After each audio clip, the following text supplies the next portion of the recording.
Well, no, it's yours now.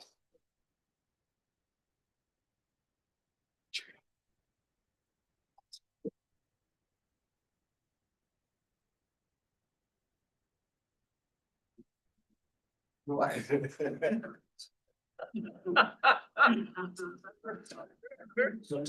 also.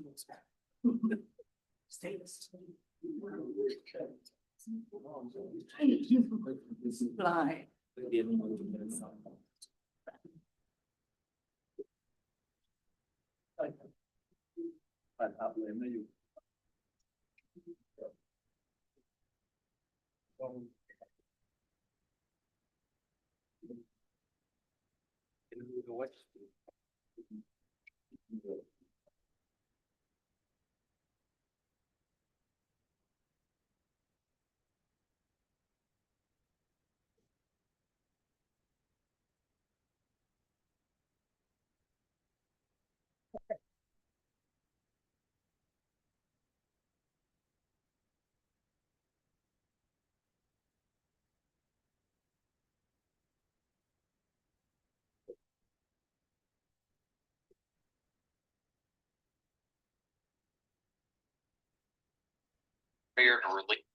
This is the most powerful elect.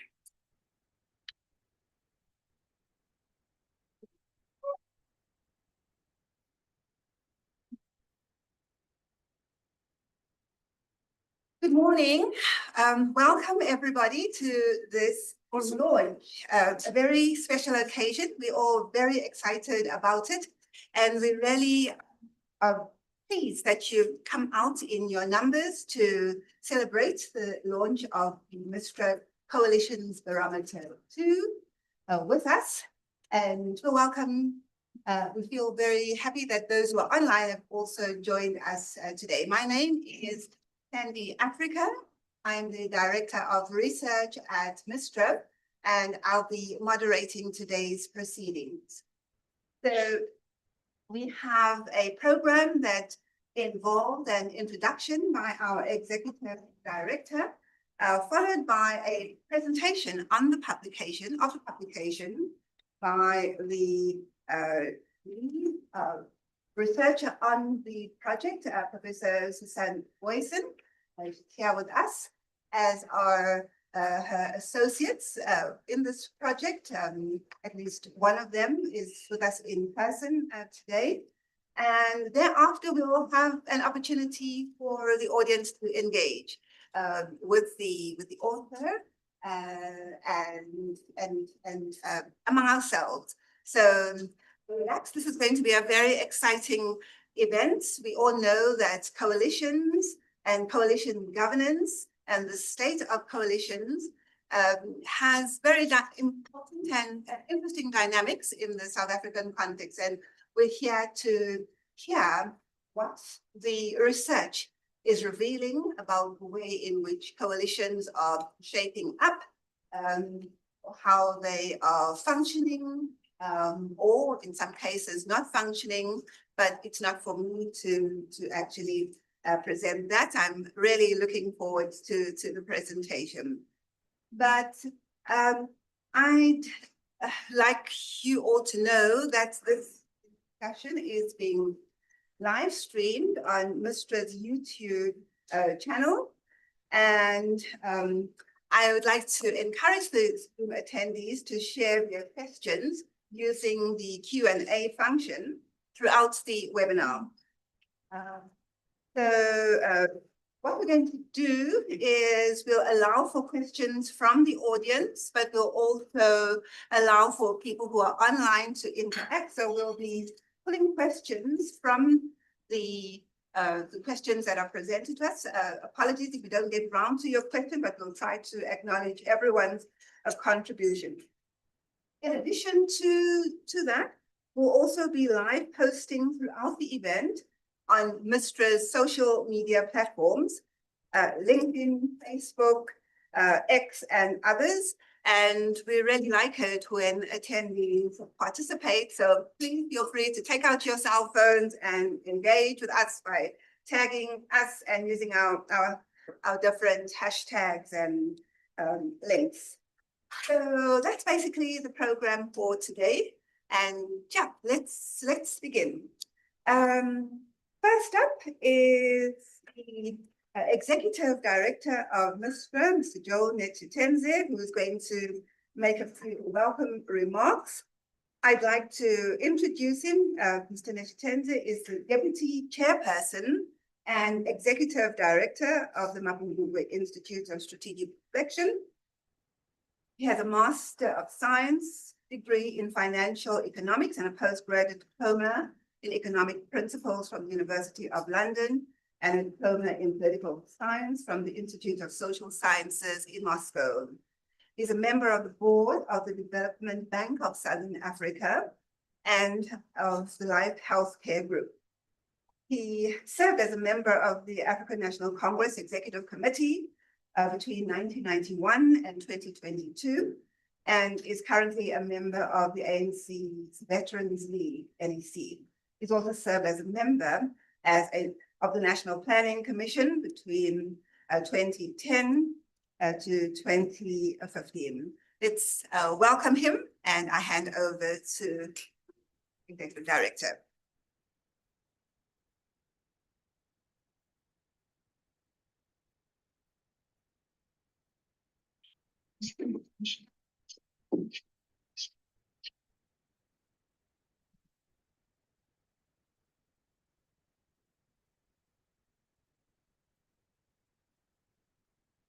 I suppose your mics are fine.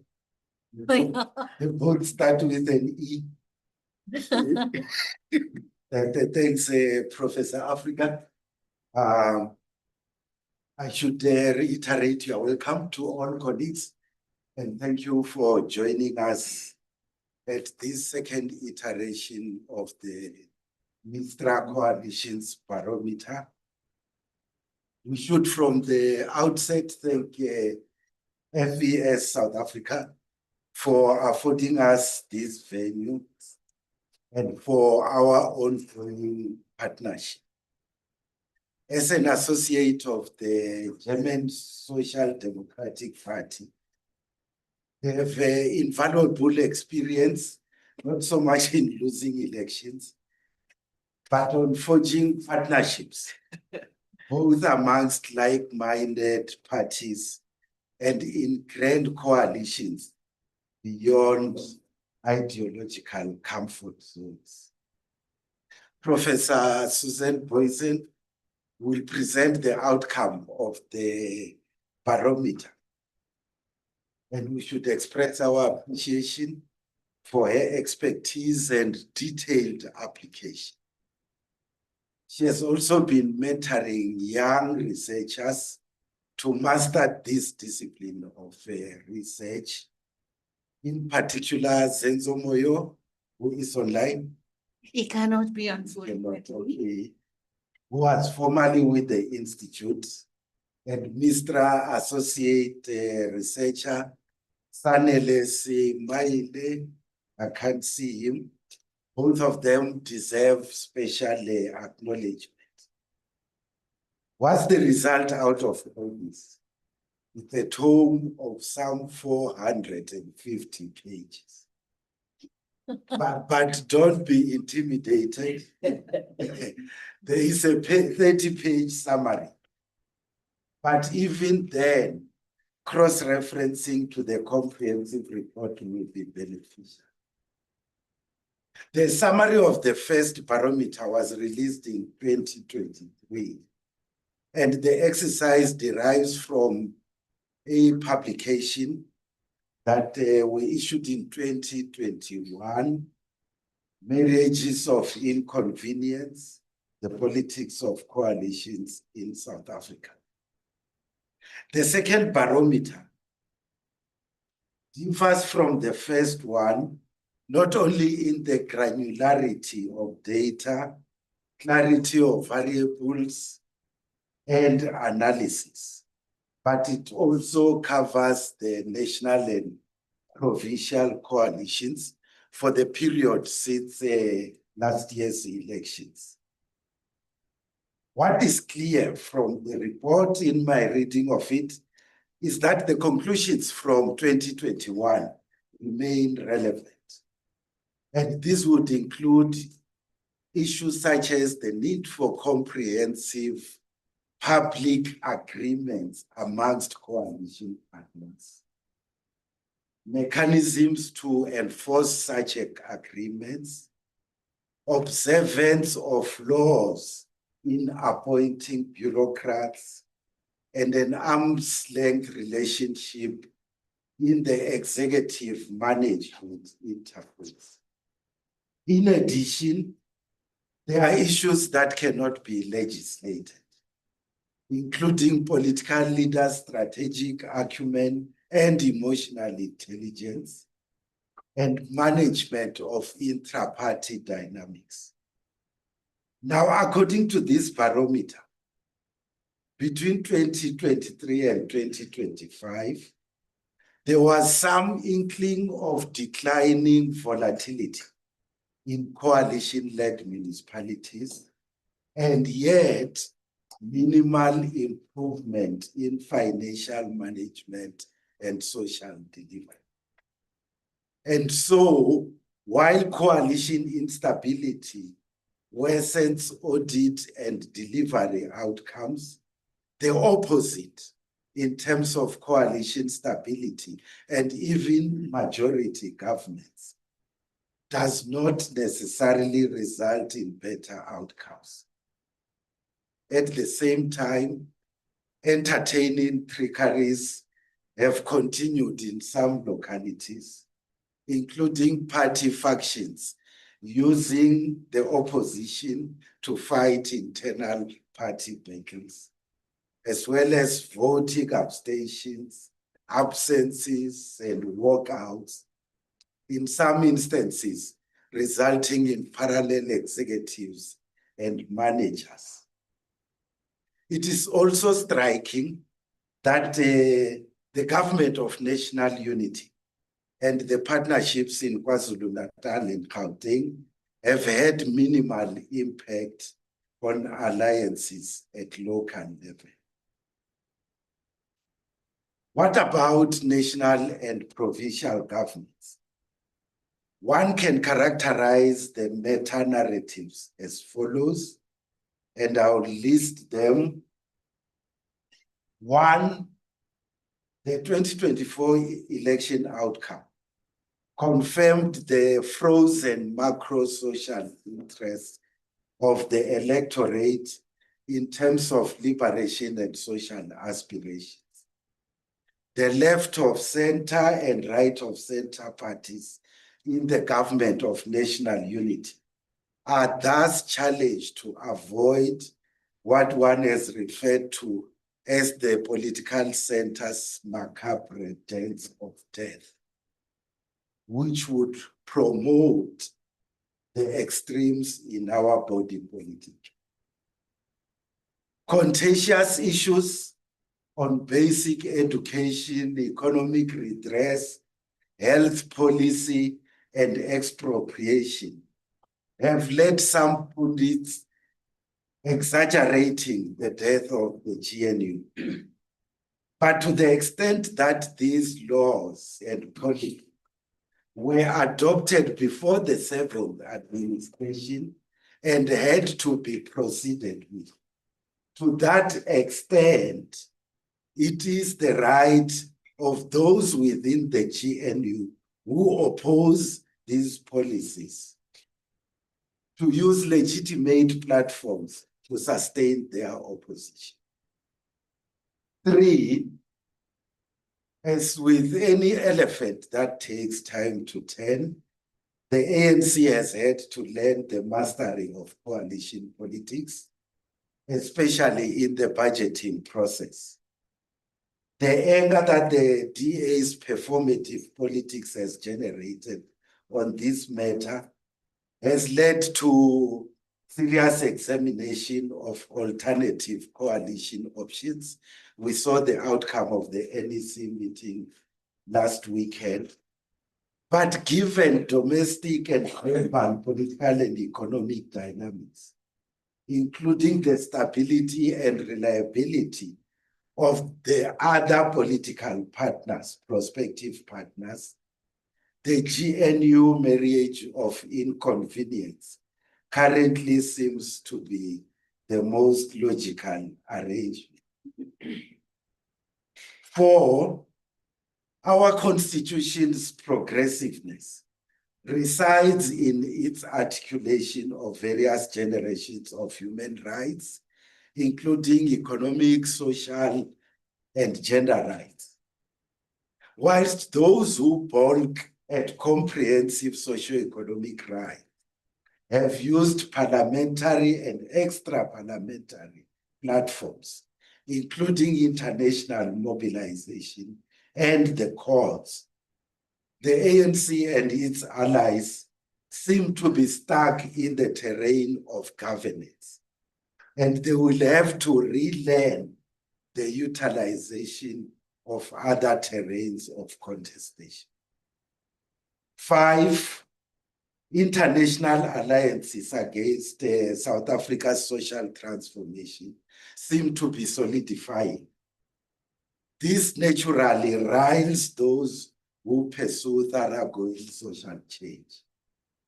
Because the largest party, the ANC, is seen as the day incarnate.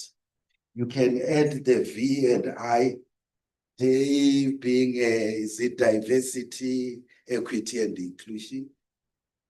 Because the ANC is seen as the day incarnate in terms of affirmative action, amongst right-wingers, especially in the United States, the country will have to find ways of negotiating a minefield in which the very assets of our being as a post-colonial democracy is challenged. 6, and last, there are many reasons behind the formation of the Gauteng provincial government.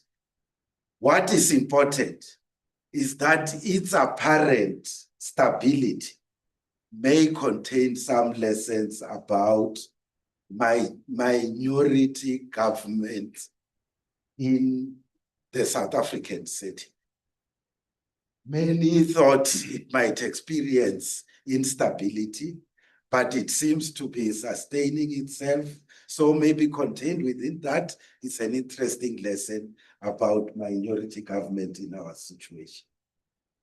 There's also stability in KwaZulu-Natal, despite all manner of inter-party intrigues at local level, but at provincial level, there's stability, and that requires its own study. In conclusion, we cannot avoid the question about the GNU's possible valleys of death. Maybe the ANC National General Council later this year, maybe the DA Federal Congress, which is next year, maybe the local government election period in 2026-27, or the ANC National Conference in 2027. The scenarios are many, and maybe to frighten you a bit, they do not preclude an unstable coalition with a razor-thin majority, or a confidence and supply arrangement with a minority government, or even an early election. Now, the barometer also refers to how electoral systems impact on coalition stability. I hope I read this well from the report. With the mixed member proportional system not faring very well, South Africa is about to make a decision of its political life on this matter of an electoral system. And we can only hope that all factors will be taken into account when this decision is made. The exercise of these barometers is meant to help political parties, academics, civil society and others to promote stable governance and social justice in our country. But I would want to end by saying criticisms which are aimed at improving future barometers will be highly welcome. Thank you very much.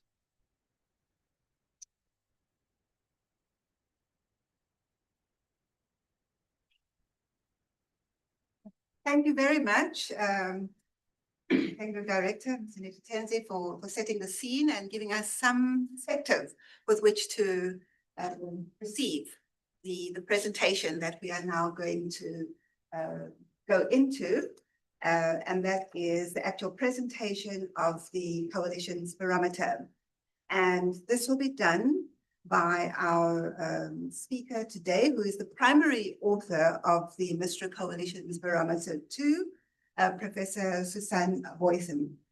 Professor Susan Boysen is a really distinguished scholar and old colleague of mine, and it's really such an honor for me to step into her shoes as Executive Director at MISTRA. But besides a long and distinguished career of teaching and research, she's also been a very astute and incisive analyst of South African politics, being the author of several books on the topic. She is Emeritus Professor at the University of the Witwatersrand, and as I've mentioned, she's also a former Director of Research at MISTRA. So among others, her books where she's been either the editor or lead author have been at MISTRA. MISTRA's Marriages of Inconvenience, which the Executive Director has mentioned, the Politics of Coalitions in South Africa, and the first edition of the MISTRA Coalition Barometer. So please join me in welcoming Professor Boysen to do the presentation of the barometer.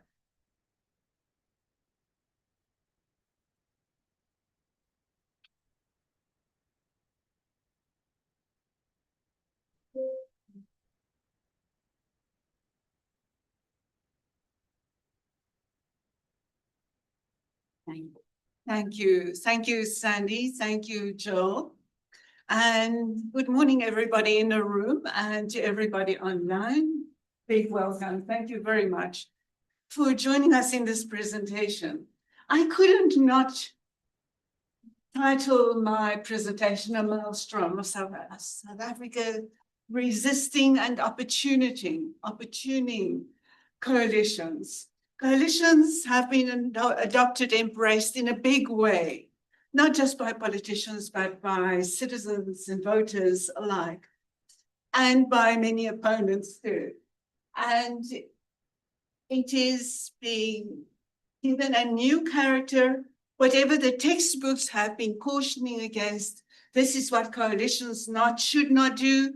South Africans seem to have taken that as what coalitions might very well get away with doing.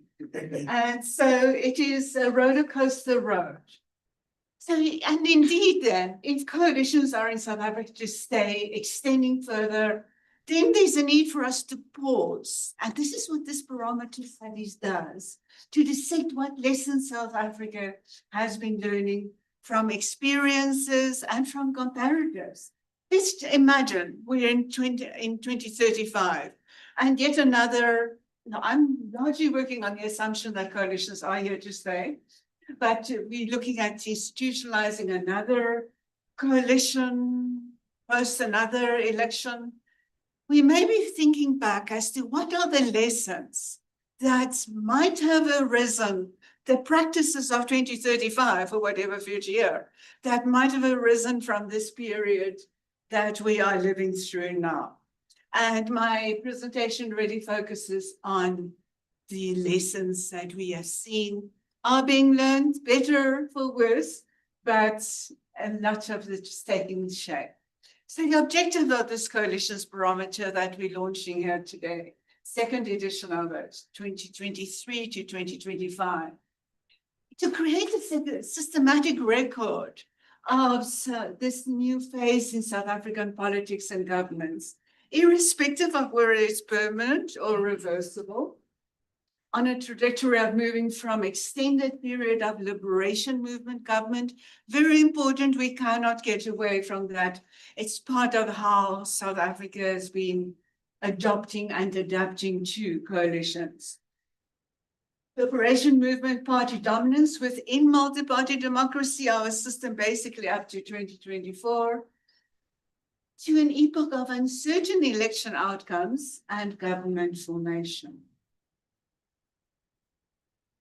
And thank you very much. We've already had a few references to this. This is again just a reminder of MISTRA's proud history now in recording this new phase of politics through our series of publications, Marriages of Inconvenience, then Elections Report and Coalitions Barometer I, another elections report that really deals with much of the nitty-gritty of coalitions emerging, and then today's Coalitions Barometer II.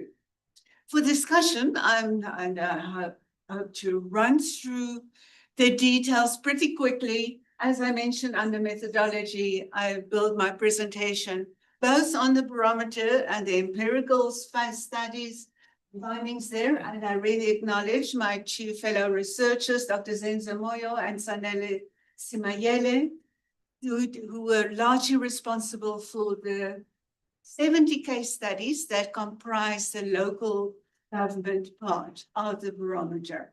A lot of details, a lot of very valuable and useful details in there. So after a brief overview of the epoch in which we experience these coalitions, I will give a very brief review. I cannot touch on all the details that is in the close to 500-page volume that we're bringing out, but the national, provincial, and local trends, and then put everything in historical perspective.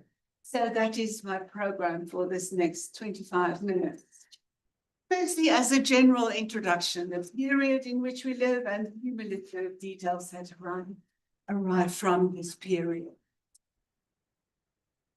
As I said, we cannot move away from the fact that it is anchored in an epoch, a period of dominant liberation movement government within multi-party democracy. And then with the arrival of GNU, that the ANC loves not to call, remind, or assert that it's not a coalition, it is a coalition by any name. It's a political choice to call it a GNU. It's associated with power maintenance and a platform to restore it. Maybe there are tentative moves, as I will refer to in a few places in this presentation, where we can see change, but the governing party is trying to use coalitions to restore and return power. Any political party will probably do that. ANC working on the coalition on the belief that it is a strategic setback, GNU a tactical necessity to safeguard South Africa's progressive agenda, to champion the ANC's transformation agenda, not quite the narratives of power sharing. I'll refer to that on a separate slide. There's acceptance of coalitions provided dominance is not threatened. And that is easy for a party that is still close to twice as big as the second biggest party, the Democratic Alliance. Coalition partners are either seen as enemies, and enemy politics is a big thing in coalition politics in South Africa. Even within coalitions, we've seen it's necessary to have your enemies within your own coalition. We don't just see it at national level, we see it at multiple sites locally as well. The ANC unleashes hostility upon internal resistance. Coalitions are also not supposed to have an internal resistance. Coalitions are either friendly or they stop existing. In South Africa, that is not the way we do coalitions. Contestation is the name of the game. Enemies within is just par for the course. Crisis from week to week, That's fine. Next week we'll have another crisis in away. This is the way South African coalitions have been emerging. Some parties are hostile, but yet they are bound together, tasked to cohabituate and govern. We all know this story too well that I just had to, because I also try to give an overview of the barometer. Occasionally I will just return to and remind us of actual developments, how coalitions have been going in here. Of course, the ANC initially got to the point of having to choose coalition partners, chose to go in a certain direction, not with EFF, definitely not with MKP. The GNU then was extended so that the DA wouldn't have this claim to be the coalition partner, that it wouldn't just be ANC and DA. And there is a house full of small parties. One hears in news reports that UDM has now said, yes, GNU should be extended. Something that's not mentioned very often if the talk is rife about extending the GNU. There are not too many parties left that are not in the GNU or not in the patriotic caucus on the EFF, MKP, but they are not cohering into a caucus so much at all. So, but there are not too many options to extend it. So just one or two or three very small little parties could be in the running there. There was, in a third place there, the minimalist statement of intent, which is a type of a coalition agreement, but really is only the beginning of a coalition agreement. But one of the points that emerged in this monitoring project was whether that was not very much by design, that it was decided to keep it at a minimum and to not have policy agreement before. And if that was possible, if the parties in negotiation, even if it was possible in a brief 2-week period, had been able to get to agreement on policies, it probably would not have been possible. There probably wouldn't have been this coalition. Yes, so it contributes then to the lifeblood of this coalition. Both main GNU parties in the fourth block here boasted in overall opinion polls.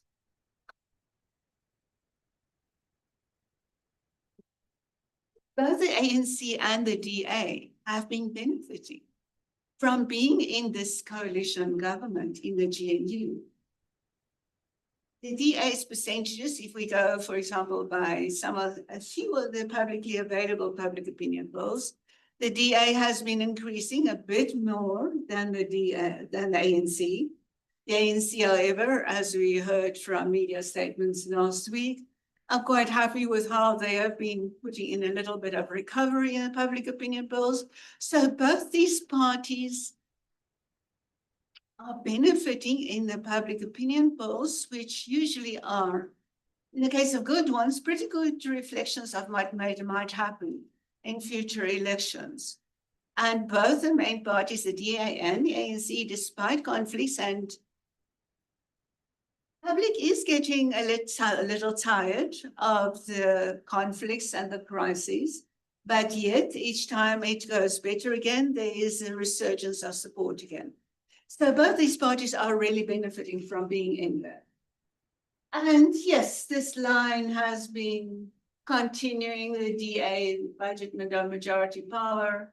The ANC first has really been operating as if it still has the majority.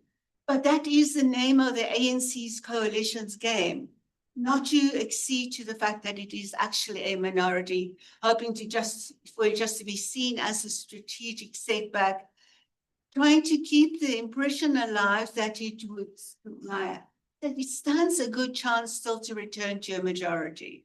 It, of course, and that is something that we may discuss later too, there is a possibility of that if the ANC doesn't decline dramatically on some other front, and if a party like the MKP collapses and there's KZN support can be returned to the ANC, then the ANC could very well approximate it close to 50% again in future. We know how many conditionalities there are, how many things can go right and wrong in an assertion like that. But so it's not something totally outlandish to imagine that. But the ANC has been trying to get, I think it's been trying to come to terms with operating in a coalition government, as we see also in a budget, after the budget fiascos, the ANC did, by the mouths of several high-level persons, asserted that it accepted there has to be more negotiation. That it would be, I believe in September, that's next month, there would be a start of negotiations on the second budget. So that has been, and we know this war internally in the coalition GNU has been continuing the firing of the members of cabinet or deputy ministers. We know that story, and maybe it's related, maybe not. The extensive war to the national dialogue, we're living in that period now. And ANC escalates delegitimation of the DA. So we see this process of narratives, aggressive narratives, being pumped up, then subsiding. And these two parties, and that's the bottom line of the slide, these two main coalition partners are hanging together, are sticking it out in ways that sometimes creates the impression of a staged crisis. But it possibly is not. But yes, it is a continuous line there. In comparing the Barometer 1 and Barometer 2 findings, this was one of the slides in the core of this one that I used when you launched Barometer 1, where I looked at what are the driving forces in asserting coalitions. It was extent of vote shortfalls, ideological thrust and party image, party political identity, race issues coming there, personal relations, impact on own support base, and learned coalition behavior. And these little arrows indicate whether they've been staying from the period 21 to 23 and 23 to 25, the second barometer period, been staying equal. But then the last two, and these are my interpretations of the hundreds of pages of research that we have in this barometer, that learned coalition behavior has really been rising in stature. In other words, and there's another slide that will specifically deal with that, so I'm not going to go into too much detail here, but seeing what happens at national level reflects on local level. Ways in which local government coalitions have been running affects or just prepares, maybe not a direct influence, but prepares, creates a type of culture that will make it acceptable to do things in certain other ways. Like in local government, so many little parties, whoever can constitute a majority, local government coalitions, that is being just fine if they can form a new government. And maybe that is a bit of what we are seeing at the national level at this time. These are a lot of details. I'm not going to go through all of these points. Quite a few of them re-emerge on the rest of the slides. And you'll also find them in a summary that we've referred to. On pages 3 or 4, there are 2 fact sheets, which give very useful summaries of all these different points. So I'm going to slip past this slide and I'll return to some of the details later on, but I think it's a useful summary of many of the persistent features that we see coming up in coalitions at this stage. So let's look at the national level, GNU and power sharing. Power sharing coalition agreement is a base element of any coalition arrangement. In GNU, however, power sharing ranges from conditional to non-existent. It's really limited. It is in a context that the ANC is has not yet come to terms, is perhaps still trying to come to terms with the fact that it is now in a coalition government where it is expected that power must be shared. Instead, the GNU is used as a platform to help mobilize for a return to majority power. ANC controls over most of the state in key policy areas is non-negotiable, albeit, and that is very important, it's in a weak state. We see evidence of this in so many places, the criminal justice system, etc. So it is a contradiction that there is this battle between asserting state control, but yet it's in a very, very weak state. But MISTRA's forthcoming publication over this of the state may very well be shedding more light on that one. That's by the way. The DA bears the brunt of non-sharing.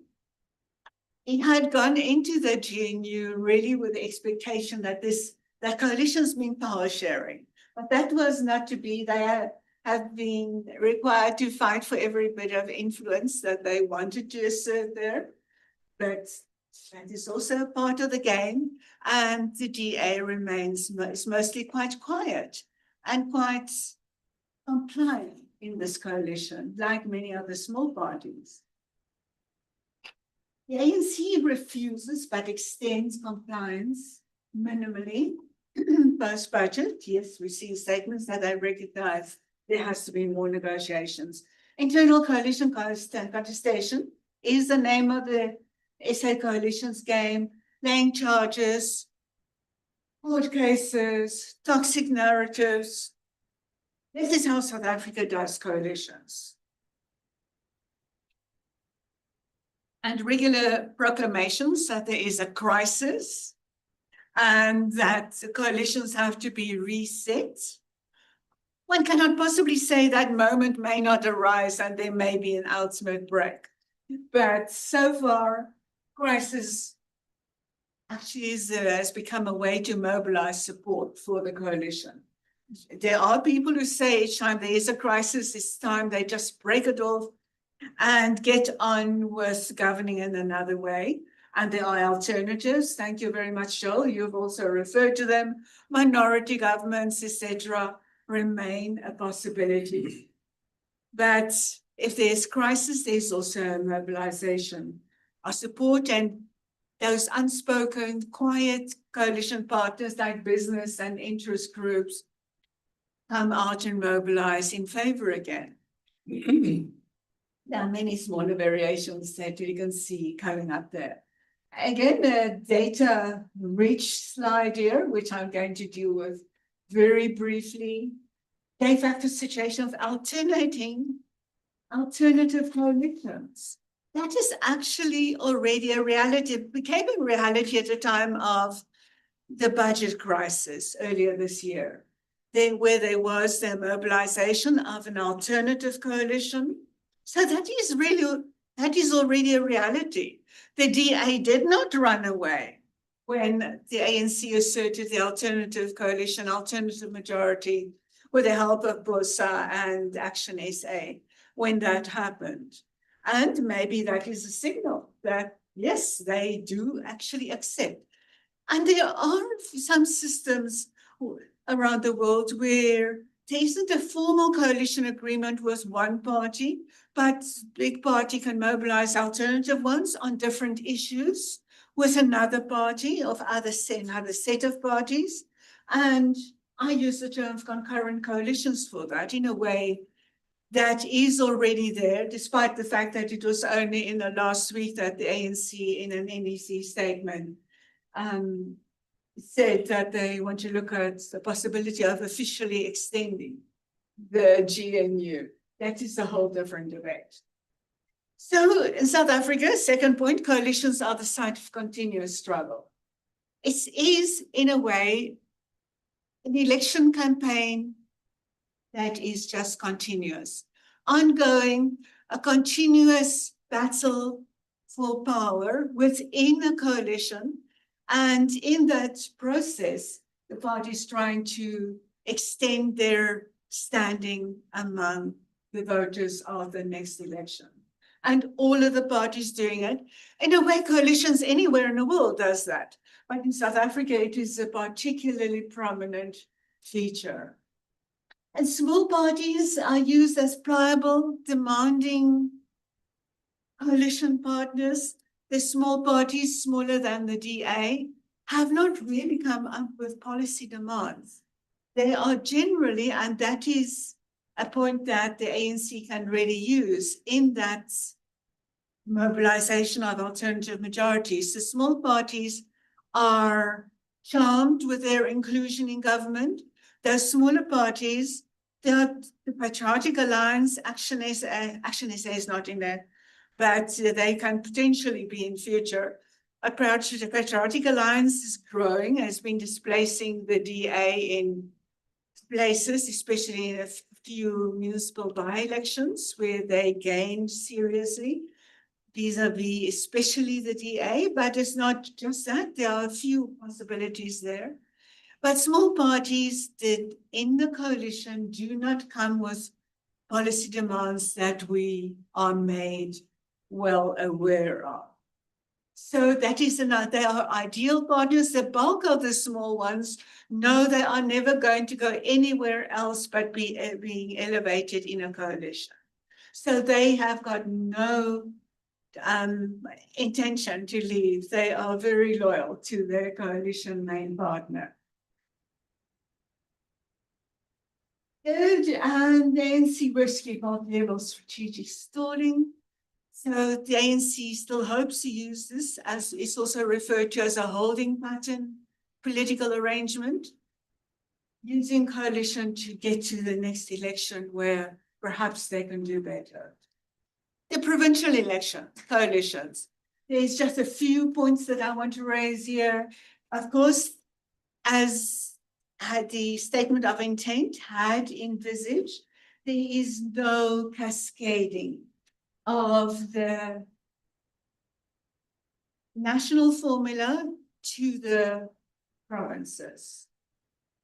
And I'll come to definitely not to the local either. To the provinces we've seen, largely KwaZulu-Natal, that is the one where the new formula is largely emulated. Also, mobilization, unification against a new enemy, the NKP. That is the biggest party in KwaZulu-Natal, but together the other four parties.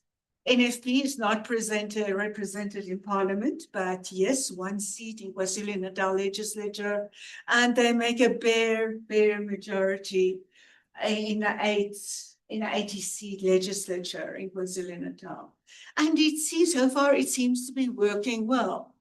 Because even if just the National Freedom Party's one representative in KwaZulu-Natal switches, there could be a provincial government change, but so far that is being held together. In a province which is in financial dire straits, where they're trying to turn finances around, where they're trying to assert more responsibility over local governments, and to bring those multiple failed local governments in that province around. Gauteng is a minority coalition, which came about after the DA, as we know, had supported the election of the ANC premier. Then it fell apart because the DA was not going to be satisfied with portfolios that the IFP, Rise Mzansi, and the Patriotic Alliance were happy to accept. So, and that minority government, governing coalition, has also survived with the provision of confidence and support, confidence and supply style support by the EFF. For example, on a budget vote, etc., the EFF voted and supported it. So, and that is also in a way what has been happening, except not the EFF, but in the Northern Cape. ANC near majority, just one seat short there of an outright majority. And is it the type of quiet, silent confidence and supply coalition agreement that it has with the Freedom Front Plus and the Patriotic Alliance. Both have been supporting the ANC there in big votes. But there, as in many other places, coalition agreements in South Africa are not evident in the adoption of a formal coalition agreement, but in voting patterns, in allocation of portfolios and in voting patterns. If you see those, you can gather that there is a coalition in existence. I just want to raise the middle point here, and that is that if current election trends continue, and these are election trends across the provinces where MK Party has not had a presence or any significant presence. But in those cases, Mpumalanga and Free State could be on the verge of future additional provincial coalition governments. Only Limpopo and the Eastern Cape seems to be very secure or secure enough at this stage come the next election. If current, and not just current, but election trends over South Africa's elections since 1994, and since the ANC decline had started around 2004 in some provinces and a decade later. If those trends, long-term trends are continuing, further provinces could possibly become coalition governments in the next election. Third, then we go to local elections. As I said earlier, and I really don't know what this little notice on the board is doing there. Just somebody on the system, I guess. So please ignore that. South Africa's local government coalitions, 70 case studies that we have in this project. So some of them, there have been minor new entrances, a few previous coalition governments have been slipping away and have asserted majorities now, but we keep most of them in the project. Don't worry too much about this one. This is just to show the details are in your full reports. On the typology, very often a minority government with confidence and supply.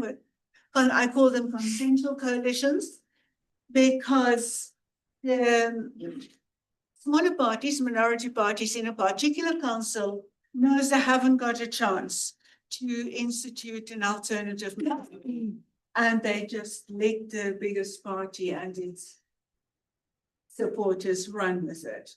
And very often that is some of the most stable situations. There are also simple coalition governments, more complex ones, and reciprocal ones. And in the blue highlights are just the examples that we lift out from this current barometer. The other ones are the previous examples. So party politics and governance in local elections. Do you want to get rid of the little icon? Yes. As easy as that. Okay, so that.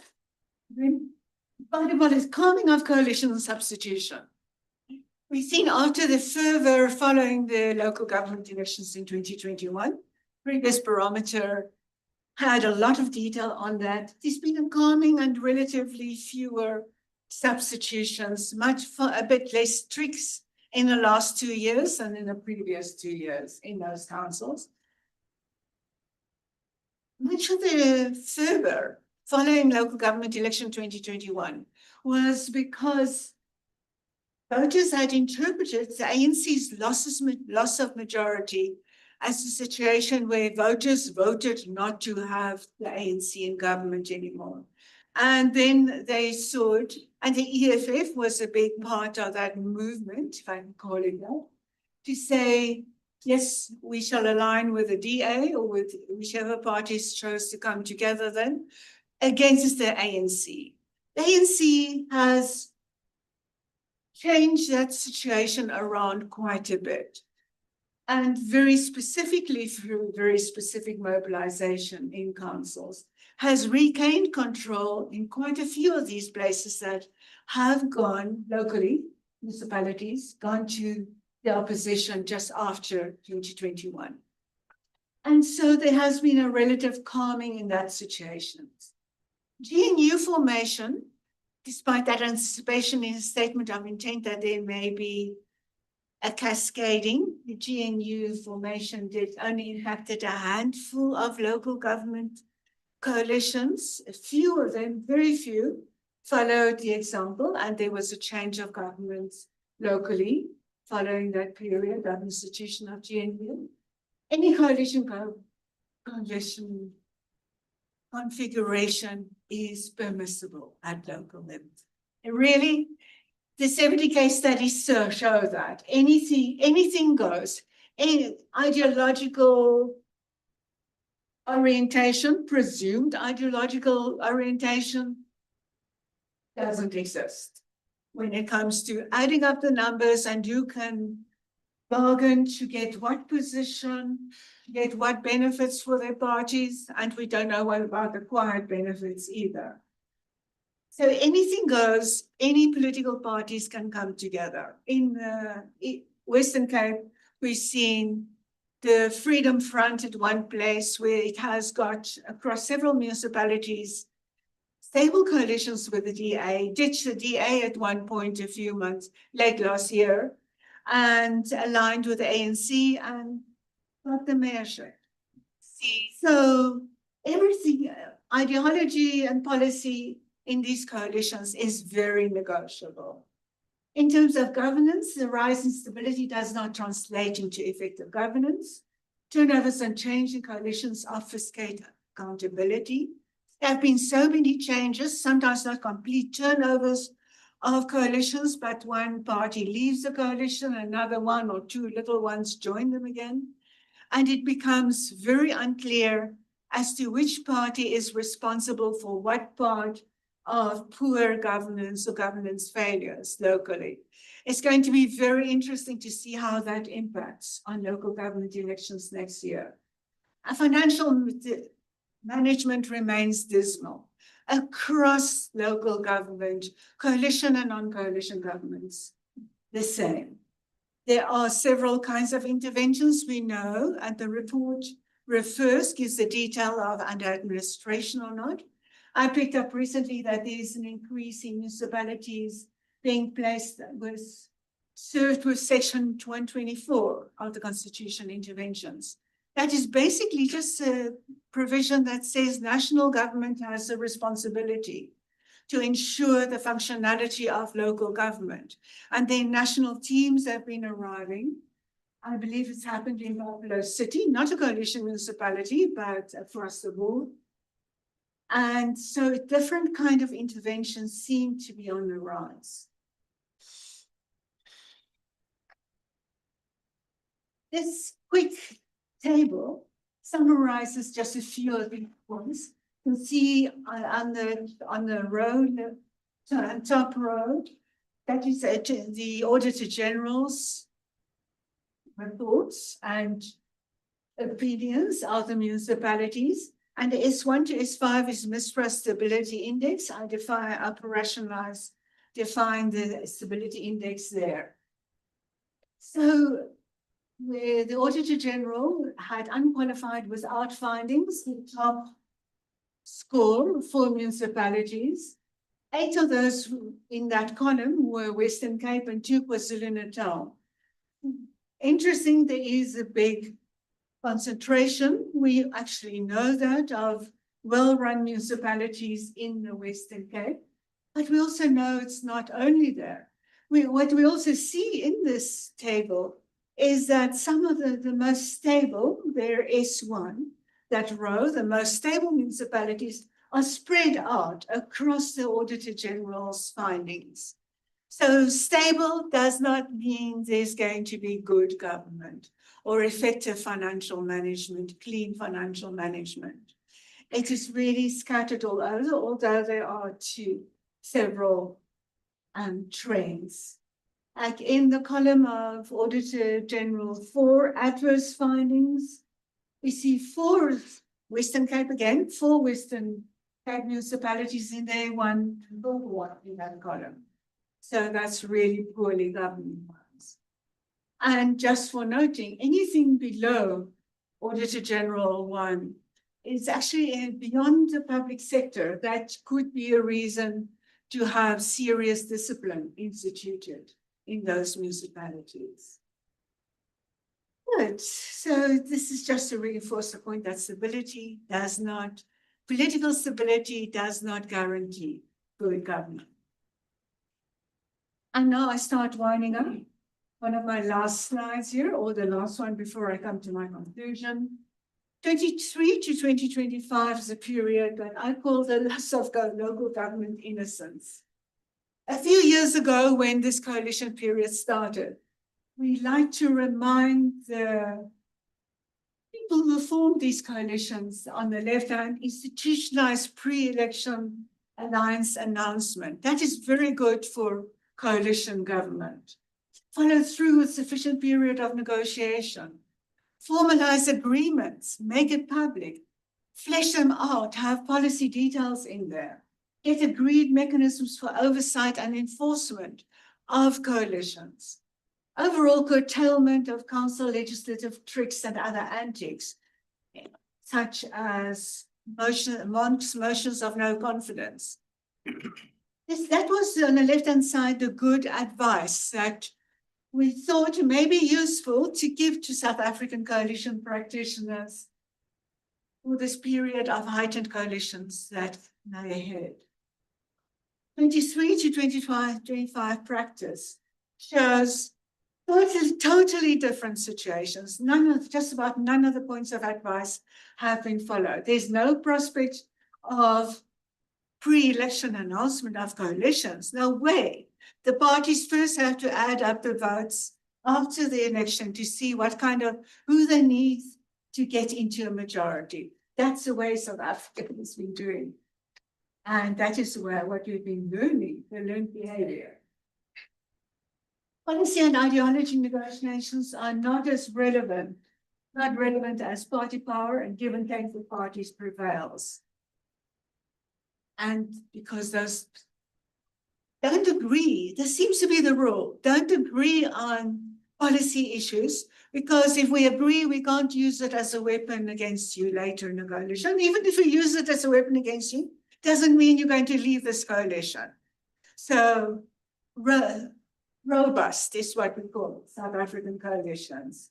Agreements are opaque, dispensable. There's no sanction for non-compliance.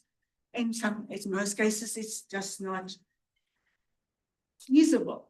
Who's going to discipline the ANC for not complying with the expectation that there should be power sharing in a coalition? No. Of course, coalitions are inter-party insider jobs, wheeling and dealing, negotiating about portfolios, and definitely minimal attention to conflict resolution. Successful coalitions anywhere in the world have conflict resolution mechanism. The position in the GNU, there is something, it's very embryonic, but it's been embryonic for a long time. And there's perfectly no attention given to that. And even if there is a lowering in the amount of council antics and tricks, any of those will still be commandeered whenever the situation requires. Good, so to conclude, I've got 2 slides to conclude. Across the 3 decades of democracy, I'm talking here about what lessons have been learned in coalitions. And I reflected back again, even from that coalition in 1994, the GNU of 1994, serious lessons could have been learned, even or just internalized or a certain culture adopted. It showed that a big party, a predominant party, can have power despite extensive power, despite being in a coalition. And it even showed that it helped that government to continue mobilizing if there's an enemy within. GNU 1994 to 99, it showed that coalitions can be partial. The old NNP had exited, the IFP had remained in there, largely co-opted, largely passive. It gave an example of how that type of coalition can work for a governing party for other parties. In the first period from the first to the second decade of democracy, in that provincial coalition government in KwaZulu-Natal, it showed how the ANC was able to use, not only through coalitions, but to also use that provincial coalition to help rise into power. Being in government helps to grow power. The ANC learned that very well in that decade and a bit in KwaZulu-Natal. In the second decade of democracy, South African political parties definitely learned the lesson of the advantages of unchallenged power and his desire then to start to return to it. Third decade, 2016, from then on, we saw an escalation. That was local government elections in 2016, but we saw how the crown jewels of ANC, big metro governments, how they started falling. And that was a precursor a few years later to Gauteng government only winning the province by a decimal point, and then continuing on a downward slide beyond that. Local government 2021 brought in a complex coalition. Tactics, tricks flourished. It really laid the groundwork for so much of the instability that followed after that. National and provincial elections of 2024. So the challenges of the majoritarian model coming in and how that can be countered by different coalition configurations. After the national and provincial elections of 2024, we increasingly, and that's what we're talking about in this Coalitions Barometer, so how acrimony, contestation within can become part of our coalition practice. And then, of course, we see public opinion polls, they continuous importance, how the trends that we pick up in those polls help determine in a big way whether those coalitions are going to persevere or not. So this is just a few of the lessons that we saw the political parties have been learning, and we see that being practiced. My final slide here. Thus, we live in this interregnum, the lapse of the majoritarian party, lapse of those majorities, and yet no single opposition party rising at all at this stage to take over. And so it is the era of coalition government. It can be a long interregnum that we're experiencing here. My second major point here, it is coalitions are platforms of contestation. That is the way our robust democracy and robust coalition politics have been determining. Robust contestation becomes a proxy election campaign. Each step is a calculated one with a view to what could that mean in terms of support for any next election. In a way, there's a stalemate, the fourth point, between unequals, because the DA is not intending. One always must be very careful here, and I'm careful here. One never says never, and things could change, but so far all indications are it's not going to go anywhere. It has been benefiting its support base, also as evidenced through public opinion polls, supports it very well for being part of this GNU. So by all indications, it's not going anywhere. And we even saw that in yesterday's promulgation of policy initiatives by the DA they made a very strong stance. Like they are seeing this as a contribution to the GNU. It doesn't mean they're surging autonomy and independence in there. So, and the ANC has seen its support in public roles, not publicly available ones. That's also growing, and we have seen time and time again, also through National Executive Committee meetings of the ANC, that there are statements of acrimony, of crisis, but definitely the ANC does not want to take the initiative to sever it.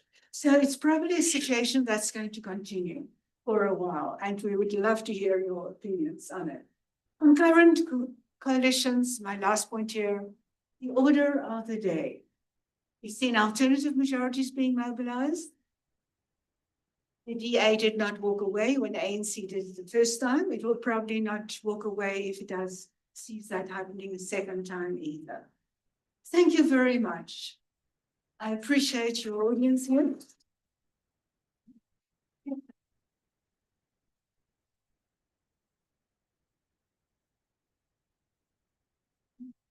Thank you so much, Suzanne, for that, and for doing it without too much reference to the dizzying statistics that are actually in the report. We're going to be shown lots of graphs, and yeah, this was really qualitative and really reflective presentation of the rich research.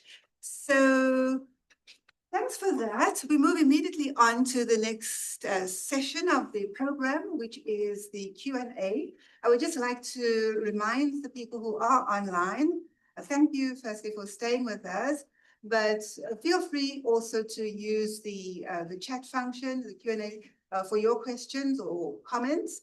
They will be shared with us.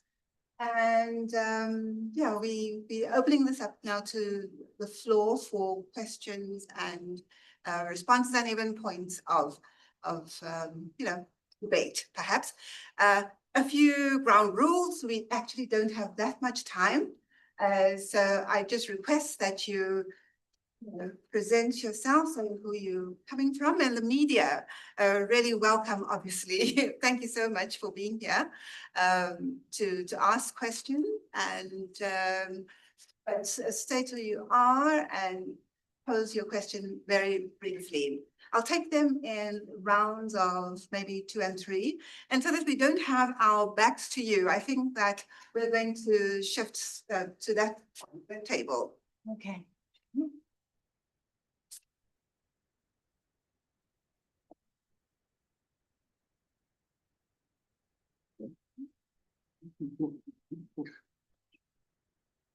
May ask, maybe ask Sanele, would you like to join us here, please?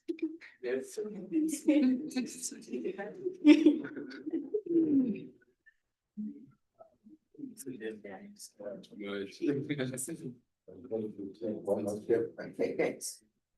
Chief Friends.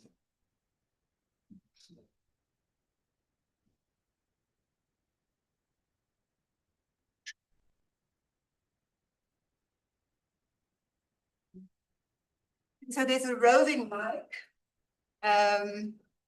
So, okay, so mine is not to hold the mic, like he who held the mic, but to basically ask who wants to say something. Right. Yes, that's one question. Anyone else? And a hand there. So let's take those 2 to get the ball rolling.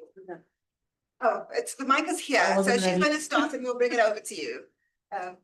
Please. Okay, good morning, everyone. Thank you so much for the presentation, Susan, and thank you, Sandy, Joe, for how you've just set the scene here for us, and as usual, gotten us to really mull over the role that we play.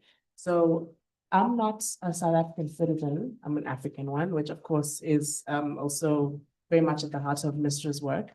I'm from Kenya. And my question is around the comparatives that you can draw when you look at Kenya having been a little bit more advanced in its coalition government / power sharing setup.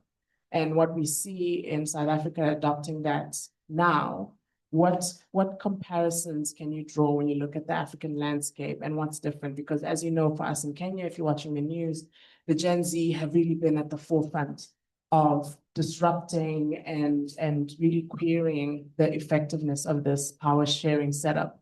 And we don't necessarily see the same advocacy at the forefront in South Africa, but I can definitely feel that there's that undertone where the youth are really getting unsettled by it. So to what extent can we kind of learn from that and get ahead of some of that in how we're shaping our policies?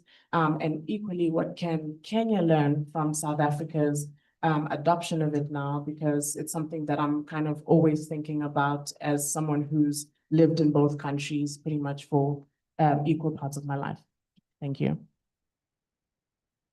Thank you. Thank you for that question. We're going to ask, allow for another.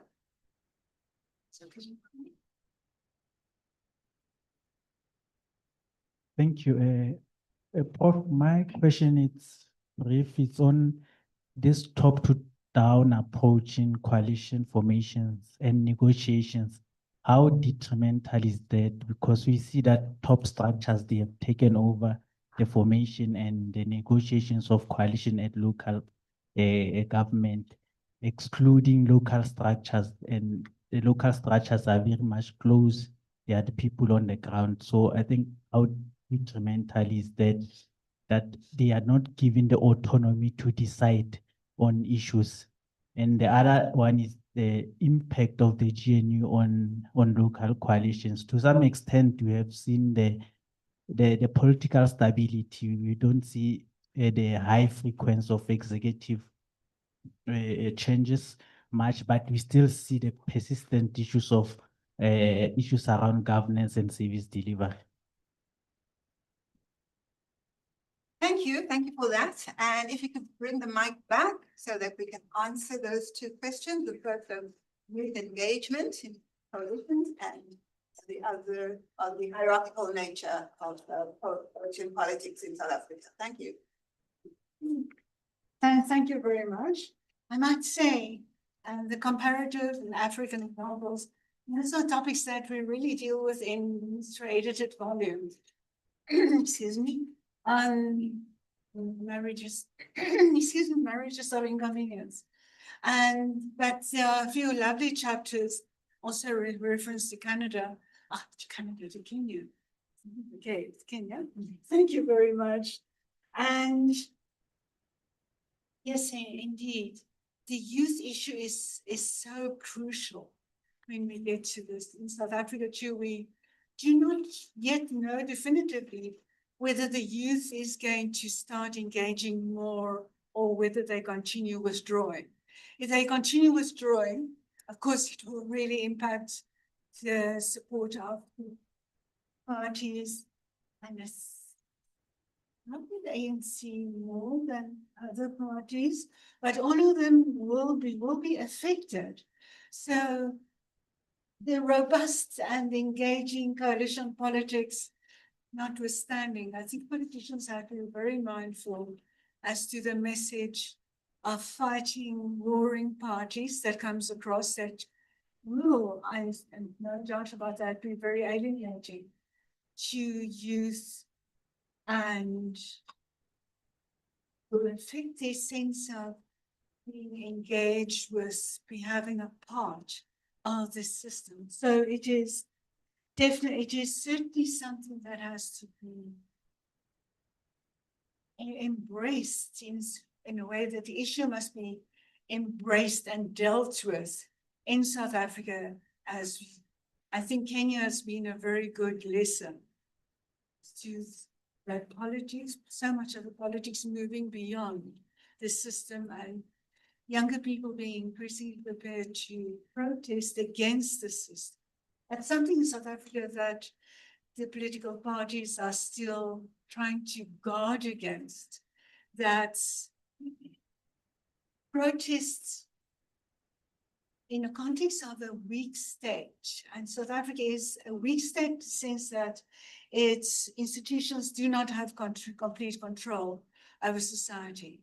and people doing it for themselves and protests growing and the alternative to the formal system really growing, and no coalition government even is going to make a difference there. And yeah, let me go to the other question just about, we look at the impact of GNU on local coalitions. As I mentioned, just one little brief point in my presentation, there have been a few municipalities across a few of the provinces where in the immediate aftermath of the GNU, political parties moved and realigned. DA in KwaZulu-Natal in a few places, DA and IFP, IFP and NFP, IFP, NFP and ANC started converging much more, started cooperating, and a single government changes in only about 2 of the local governments in KwaZulu-Natal. And so, but generally, the GNU had very little impact, direct impact on local government coalitions. They, for example, ANC EFF too, in national government, definitely not part of the same coalition. At multiple places in local government, there are ANC EFF coalitions, and they are just, in one place there's even an EFF DA coalition. And all of them just exist beautifully, friendly, no problem, no reference to the national. And that is also a message in that national gives out. Like at national, we can also rearrange. It's fine everywhere else in the country. Why shouldn't we cooperate at a national level? And those municipalities haven't fallen in, haven't collapsed, where the ANC and the EFF have been in coalition. That's just a brief answer. I don't know if Sanele wants to. Do you have a point on any? No, thank you, Prof. I think you have covered everything very well. Thank you for the comprehensive analysis. Okay, thank you for that. Want to come in? Okay. No, very briefly, just to make the point about comparative analysis in relation to Kenya, as the Prof has indicated, the book itself, Marriages of Inconvenience, has got various case studies, Lesotho, Kenya, and other places. But what one has found interesting is that in the Kenyan situation, the issue of the cost of living was the major motivator to the uprisings that have taken place. And this has become a generic issue that leads to that upheaval. People have posed the question. There is a challenge of massive unemployment amongst the youth. There is a challenge of cost of living affecting also young people because they are the majority of the unemployed. But what you do not see is a national response to that challenge of the cost of living and unemployment and so on and so forth. So you have protests that are localized around local issues and maybe a few demonstrations about unemployment and so on and so forth. So it looks like that trend in South Africa, or what do they call it? The smoke that invites, the smoke that calls, yes. That local activity seems to be up to now, the preferred way of responding to the challenges. One doesn't know what will transpire in relation to the current demonstrations on illegal immigrants and Operation Tutuma and so on and so forth, whether it will go into a kind of national movement. But we don't have a national uprising around a generic issue, but local. Thanks. Okay, so we have a few, let's acknowledge the people online. We have a few online. I'm just going to take two. And then we'll come back to the audience here. One is, in the current situation, the ANC has a given leadership role to lead the coalition. But how will this be done when there's no outright majority? How will leadership be given? I suppose, Homoto Sefularo is just asking your views. And well, perhaps bringing in a more contemporary issue, something that's unfolding right now. In your view, what impact will the national dialogue contribute to the stability of the GNU or consensual politics? Just given that the politics is so contested, as you point out. There are others that I'll come to, but perhaps just those two. And then Mike and Rove again.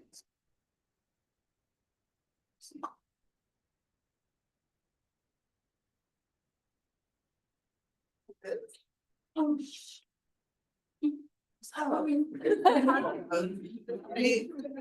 He was going to somewhere else. Yes, leadership, the ANC role in giving leadership. Yes, the ANC doesn't have the outright majority. It's on 40% now. But it's still, because it's close to twice as big as the second biggest party, the Democratic Alliance, it definitely takes the space to give leadership. It doesn't hesitate to take a leadership. We saw that immediately. They were very fast out of the starting blocks come the results from the 2024 elections, and they took it as their right. Maybe it is, I'm not contesting that, and nobody challenged that when they took the leadership in asserting what kind of coalition would be formed in establishing whom they're going to be talking to. So the ANC definitely has not hesitated to take the lead there. I think the only point of contention may come in if there's how much power sharing do you agree to? Do you facilitate? If you have come into a coalition a new coalition arrangement, being by far the strongest party, in many systems, that kind of plural majority would be sufficient to entitle that party to govern. But in South Africa, where an outright majority is required, that was not enough. So, but the ANC has really run with that leadership. ANC is really entrenched in state structures, and it doesn't hesitate to use that power to continue asserting its leadership of the GNU coalition. And the power sharing will only be as strong as the opposition parties are extracting from that arrangement. And I guess that is what the party like the DA is doing, trying to get as much power sharing, share in decision-making, influence in that government as is possibly feasible. But the ANC has shown it's not going to hand it over on a pledge. National dialogue, I'm please going to steer clear of a national. There's a colleague of mine who's happy to answer that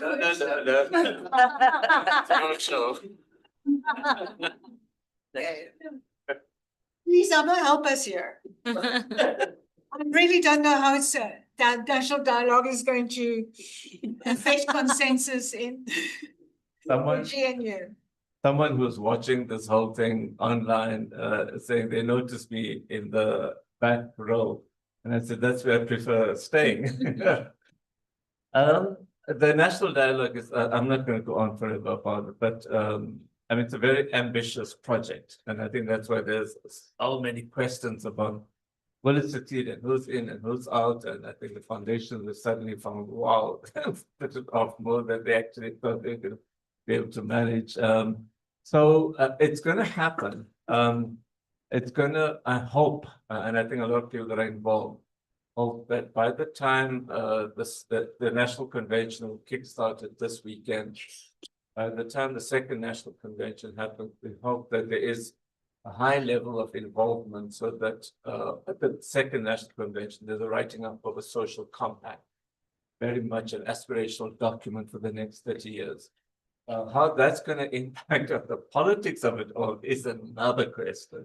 So let me leave it at that. I think it's aspirational. I think people should get involved in it. It aims to resuscitate interest in formal structures, in democracy, in participation, in finding local solutions, etc. So I think we should all get involved, not just pray for it to succeed, but work at making sure it succeeds. Thank you. Okay, thank you for that. Hold on. Oh, there's another one. Someone else? Yes, no, maybe just a brief one about what happens when you do not have a big majority party, or let's call it a big minority party as the ANC now.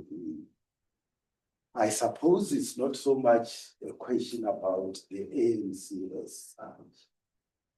What we noticed with the 2024 election is that in addition to the divisions that have persisted in terms of divisions on race since 1994 in the voting patterns, a new dynamic seems to be emerging with the 2024 elections.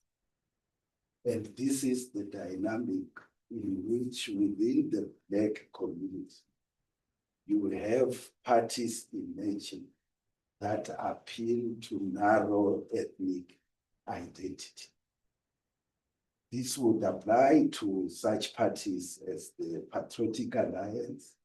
It would apply, in my view, to such parties as the MK Party. And the question then arises, if an organization such as the ANC that has historically sought to unite South Africa across race, to some extent class, across ethnicity, and so on, if a party such as that declines to become very small, shall we see the fault lines of race, ethnicity, and other identities assuming prominence in South Africa?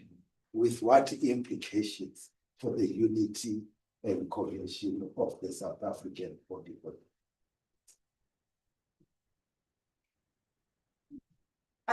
Yes, let's have maybe 3 more, and then we'll have a few more from online, and then we'll have to wrap it up. Okay. So I'm going to ask 1, 2, and then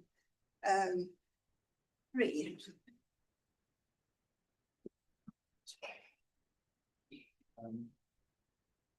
Gula is my name.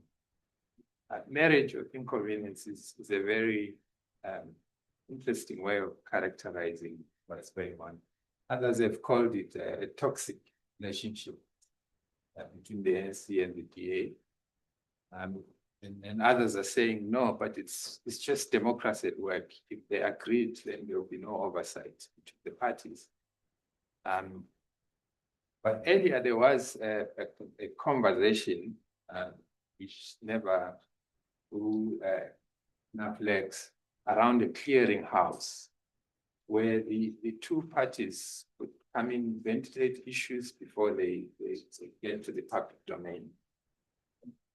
And that doesn't seem to have taken hold, at least up to now. The question for me is, given all the hygiene issues that you've alluded to in the report, is it feasible to have a clearinghouse in the current arrangement? And if it's feasible, would it make a difference in terms of outcomes? Thanks. Hi, good morning. My name is Lukanyu from ENCA. Ma'am, I was very disturbed by something that you said around, I think, coalition governments at local government level where you said that anything goes.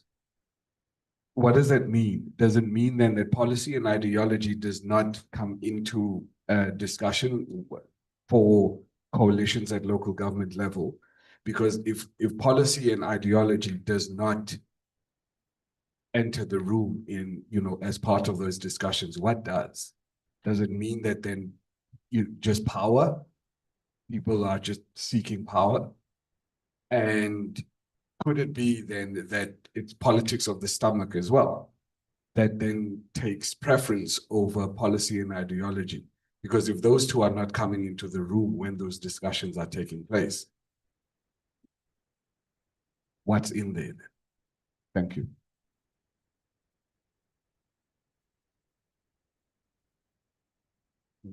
Thank you very much. My name is Zekiso Machike. Prof, in your presentation, you did tease out one of the very interesting aspects of stable coalitions, not necessarily translating into effective or good governance. But there were silences in terms of perhaps giving us basic indices in terms of if the two do not actually assist each other, what would be the possible alternative to ensure that governance runs smoothly? Well, the second question would go to Comrade Joel. In the previous observations, particularly around the issues of identity politics, more specifically focusing on the DA, it had internal ruptures with regards to identity politics, and Comrade Joel characterized or made an analogy of two birds, one in the hand, the other one in the bush. The DA did not necessarily know whether to keep the one in the hand or in the bush. Does the introduction or the emergence of the GNU means that the DA has relatively managed to find its way on the two extreme beds, whether the one in the hand or in the bush, and it has managed to stabilize issues or deal completely with the crisis of identity politics? Thank you.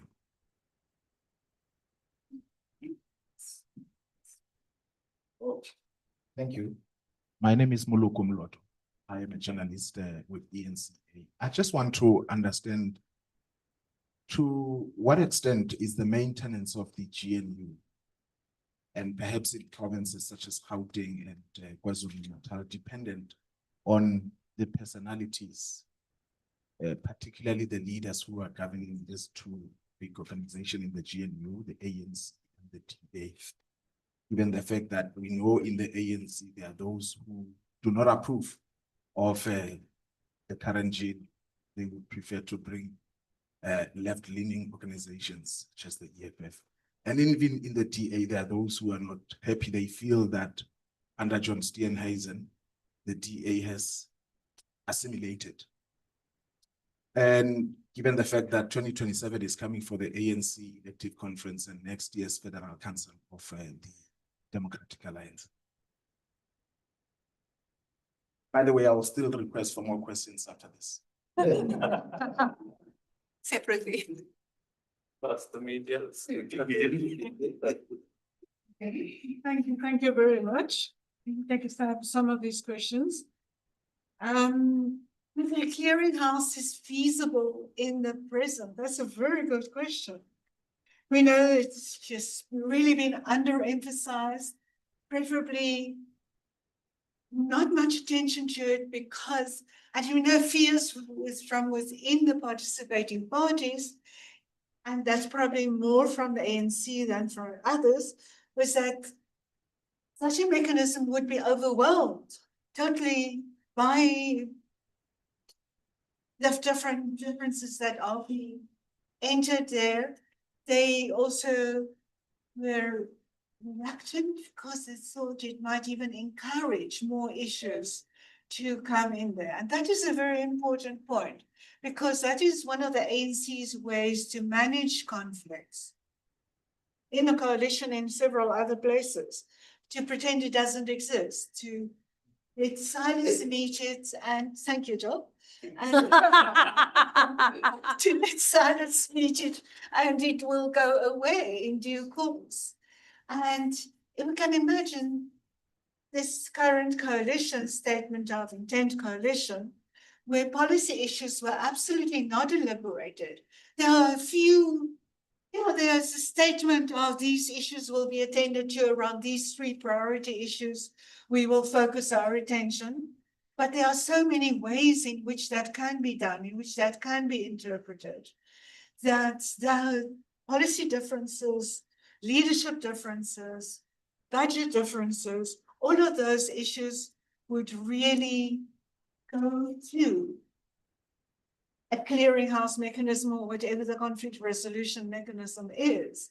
So I really like your argument in the sense that given the type of coalition that we have here, that is one in which there was minimal negotiation, in which conflict by now also has, and contestation has become ingrained as part of the modus operandi of that coalition, it would probably be, have to be a Truth and Reconciliation Commission rather than a conflict resolution mechanism that would be needed to work there. So maybe it wouldn't work.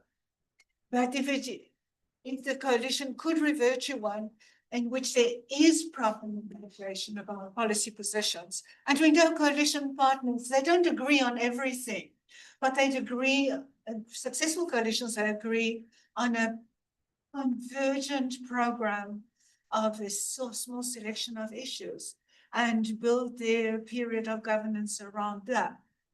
If we can have that enter into the coalition dispensations of future in South Africa, then a conflict resolution can work, mechanism can work. But yes, in one of like in the current period, it will probably be snowed in, and much more recognition, much more systematic recognition will have to be given to the fact that there are differences, maybe even reconcilable differences between the coalition partners. Yes, and the issue of anything goes in local government. I use that phrase largely in terms of any partner goes. Parties can find a reason to cooperate with any other one.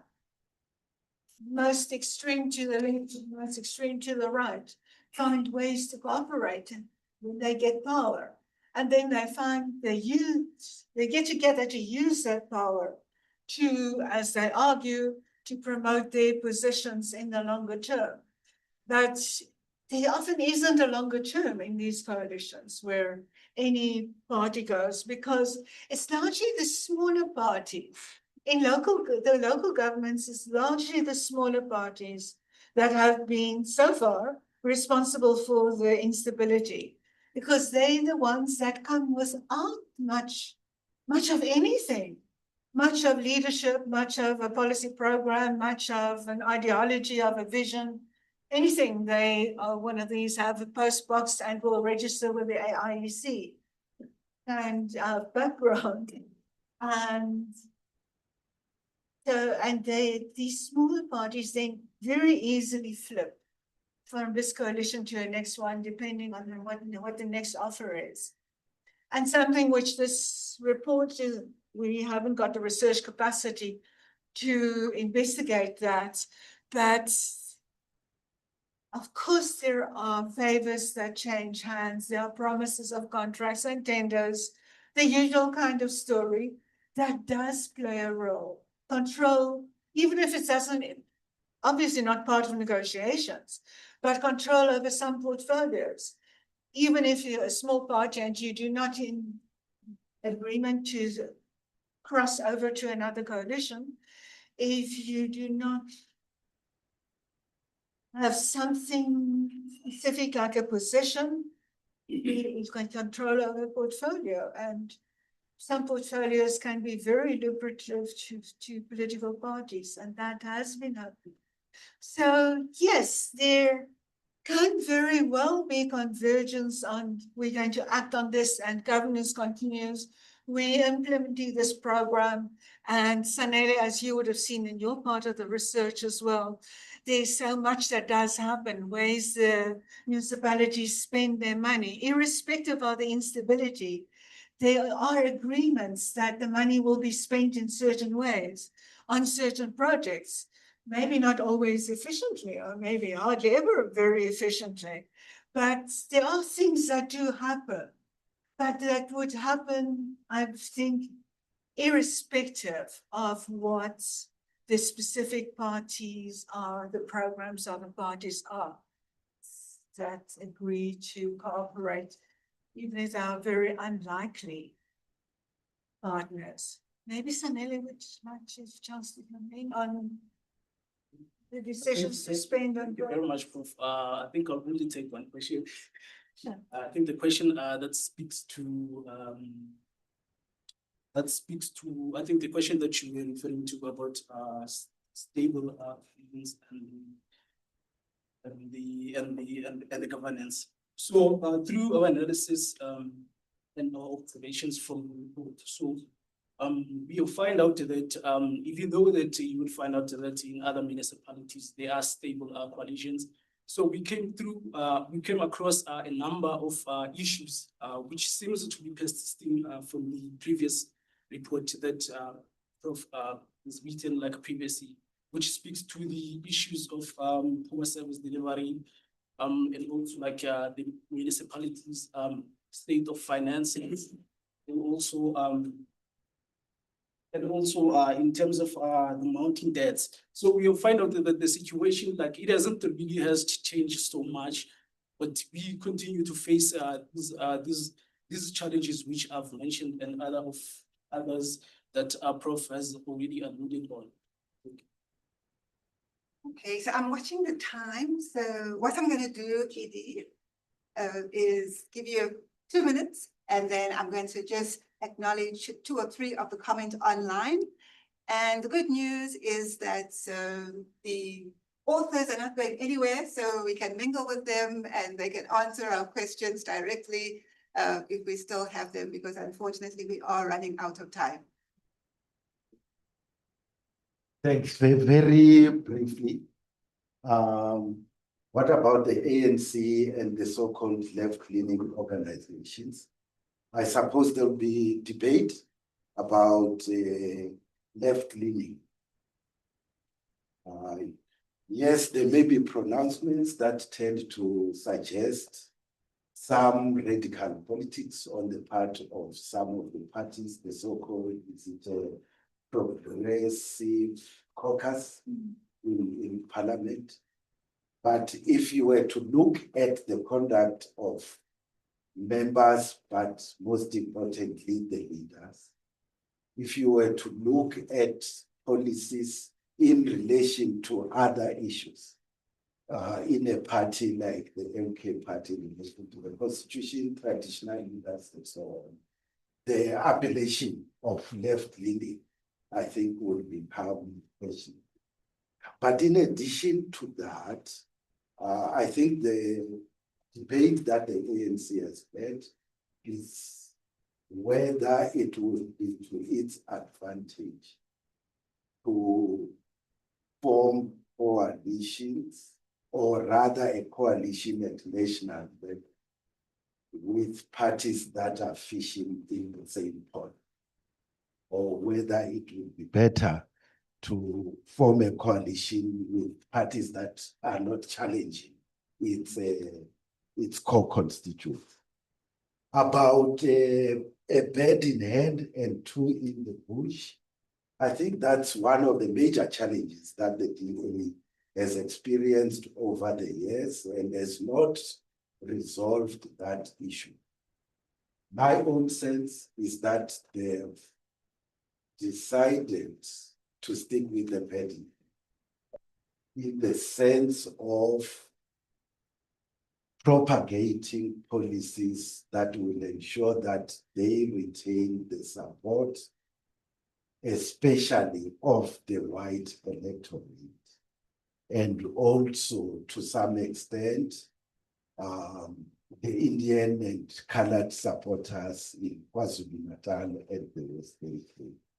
So I think the approach that they've decided to adopt as a matter of strategy is to pursue electoral politics that will essentially keep them in the range 20 to 30%, pursue the interests of those constituencies, perform well amongst those constituencies in terms of delivering places like the Western Cape where they govern, but also engage in performative politics in the government of national unity so that those constituencies can feel that they are continuing to pursue their interests.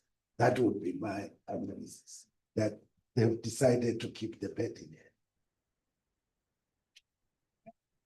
Okay, so just to give you a sense of what some of the online audience are asking, you don't necessarily have to answer them, but someone was observing that the ANC's electoral performance in 3 provinces, namely Mpumalanga, Free State and Northwest, points to gradual sliding of these provinces to coalition governments.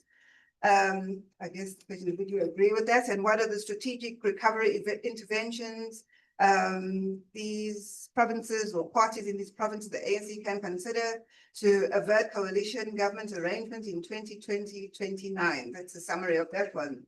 But perhaps you could just reflect on this one, although I think you have to some extent. Did the barometers seek also to look at the impact of coalition government on service delivery? And what were some of the findings? And lastly, I suppose you said that there are things that should be noted from the earlier barometer report. How can a report like this be used to inform those who make decisions? And then prognostically, what will it take for political parties to move past an era of coalition politics at the local government level? Or, I think provincial or national. Does So, anyone should take?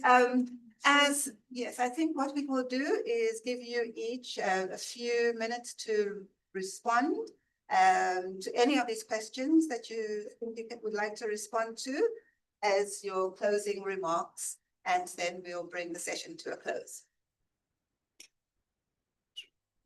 Thank you, Prof. I think I'll respond to the question that speaks on the element of service delivery. So through our observations, I think across many provinces, you'll find out that the situation hasn't really changed that much in terms of service delivery. So we continue to observe that in various provinces, there's still to be this issue of poor service delivery, which stems from poor leadership and poor governance within the municipalities themselves. So this is one part that we've picked up in our research, that the situation hasn't really changed that much, and there's a need for more research or more work that needs to be done in order for the situation to be changed within these municipalities. In terms of improving the capacities within the municipalities themselves, and also improving the leadership within the municipalities. Thank you. I'll be very brief. Yes, indeed. Service delivery has not changed that much. It's really also a factor of poorly managed finances in municipalities, municipalities having so many tasks which they do not find the funds to address. Salaries take a priority in municipalities over service delivery. That is a continuous bone of contention, and municipal officials are replaced, but without much effect. And the municipal bureaucracies become so politicized that even where there is some sense of mission and programs, it often gets sabotaged by the inability to focus and to mobilize the resources. And we see that beyond coalition municipalities too. So many municipalities are falling into that trap. And there is increasingly national recognition of that. We know that national recognition doesn't necessarily go very far. So there's so much to be done in getting local government onto a better footing, a better managed, better funded, because there are so many huge numbers of service users in municipalities. Water and electricity and water municipalities, in most of the cases, charge directly, subcontracted by to water boards and Eskom, etc. for delivery, and the necessary funds are just not mobilized to pay for services. So it's a vicious trap that municipalities are ensnared in. And yes, the general use of the information in this report, I really hope that this report and its predecessor and possibly follow-ups in future can help establish better practice.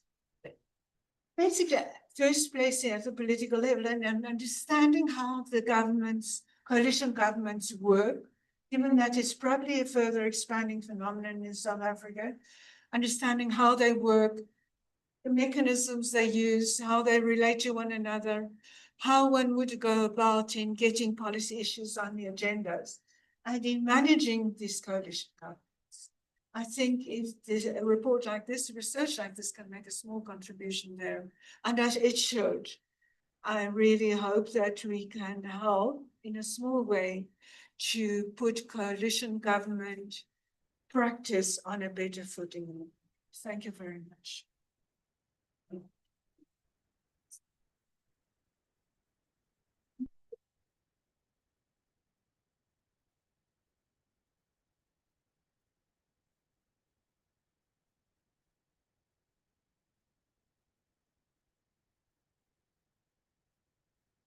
Thank you very much for engaging to both the authors, really appreciate it.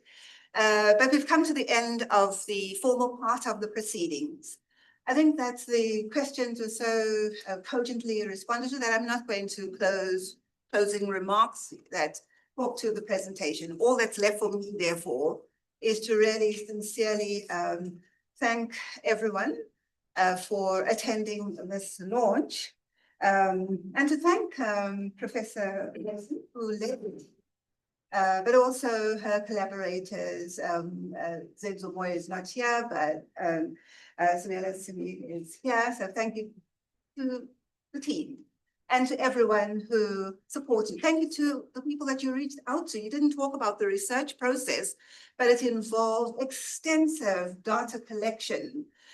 70 case studies, practically every municipality was touched in some way, and data gathered from that. You can actually read about the research methodology in the report. This kind of massive undertaking never happens without support somewhere in the background. And I'd really like to thank particularly the Millennium Trust, who actually generously supported this research project. So we really are thankful to them as a donor, South African based donor, really interested in social change and social justice. So thank you to the Millennium Trust. Thank you also to other donors who support us in our core business and other projects that will make it possible for MISTRA to do the work that it does.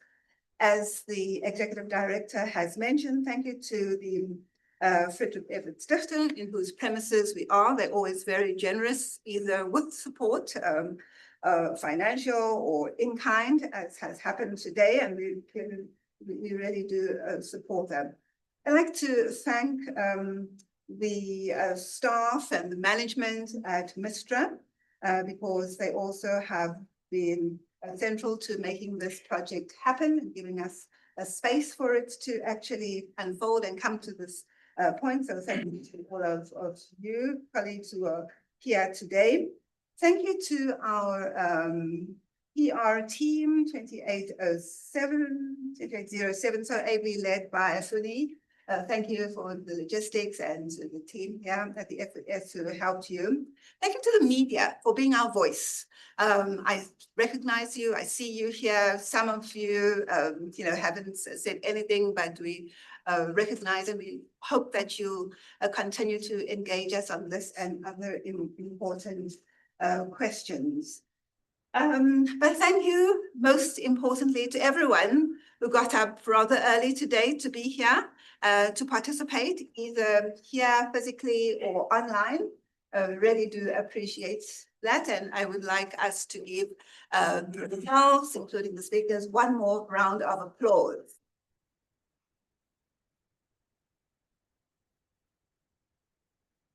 And with that, on behalf of our executive director, who is really our host here, I'd like to invite you to some refreshments and to mingle and just talk about the report. Please remember that it is already available online. This is a report available for free. You can download the full report on the MISTRA website. You can also use the executive summary. We have some printed copies, but the very same executive summary is also available online to tell people about it. And thank you for posting and just putting the word out there. So with that, I bring the session to a close. Thank you.